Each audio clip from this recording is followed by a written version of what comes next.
যুক্তরাষ্ট্রের বাজারে পোশাক রপ্তানিতে চীনকে টপকে শীর্ষস্থান দখলে নিয়েছে ভিয়েতনাম, আর 26% বেশি প্রবৃদ্ধি নিয়ে তৃতীয় অবস্থান ধরে রেখেছে বাংলাদেশ।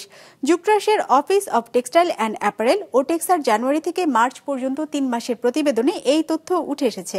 250-টিরও বেশি ডিজাইন অপশন নিয়ে ওয়ালটন স্মার্ট ফ্রিজ, বোঝে আপনার প্রয়োজন। যুক্তরাষ্ট্র চীন শুল্ক যুদ্ধের নেতিবাচক প্রভাব দুই দেশের বাণিজ্যে দৃশ্যমান, বিশেষ করে তৈরি পোশাক খাতে। যুক্তরাষ্ট্রে পোশাক রপ্তানিতে দীর্ঘদিন বেইজিং শীর্ষে থাকলেও বর্তমানে নেমে এসেছে দ্বিতীয় অবস্থানে। ইউএস ডিপার্টমেন্ট অব কমার্সের আওতাধীন office of textile and apparels ওটেক্সার রপ্তানি তথ্য বিশ্লেষণে দেখা যায় 2025 সালের জানুয়ারি থেকে মার্চ এই 3 মাসে যুক্তরাষ্ট্রে পোশাক রপ্তানিতে প্রথম অবস্থানে উঠে এসেছে ভিয়েতনাম। ভিয়েতনাম রপ্তানি করেছে $387 কোটি পোশাক, যা আগের বছরের একই সময়ের তুলনায় 14% বেশি। দ্বিতীয় অবস্থানে থাকা চীন $359 কোটি পোশাক রপ্তানি করেছে। দেশটির প্রবৃদ্ধি ছিল 4%। শুল্ক যুদ্ধের প্রভাবে দেশটিতে চীনের রপ্তানি প্রবৃদ্ধি কমেছে। তবে যুক্তরাষ্ট্রের বাজারে পোশাক রপ্তানিতে তৃতীয় অবস্থান ধরে রেখেছে বাংলাদেশ। চলতি বছরের 3 মাসে রপ্তানি করে $222 কোটি পোশাক, প্রবৃদ্ধির হার 26.64%। প্রতিযোগিতামূলক মূল্য, কর্মদক্ষতা এবং সরবরাহ ব্যবস্থায় উন্নয়ন এই প্রবৃদ্ধিতে ভূমিকা রেখেছে বলছেন ব্যবসায়ীরা।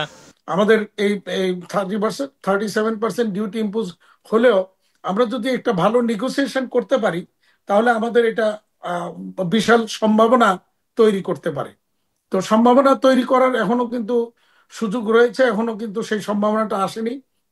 বাট যতটুকু হয়েছে, চায়নার উপর যে অতিরিক্ত যে ডিউটি ইম্পোজ হয়েছে, এটা আমাদের জন্য আরেকটা অতিরিক্ত সুবিধা আসছে। এবং অনেক চাইনিজ ইনভেস্টার বা অনেকে চায়না থেকে যে সমস্ত কাস্টমাররা পারচেস করতো, তারা অনেকে এখন বাংলাদেশে তাদের অর্ডারগুলি শিপ করতে চাচ্ছে।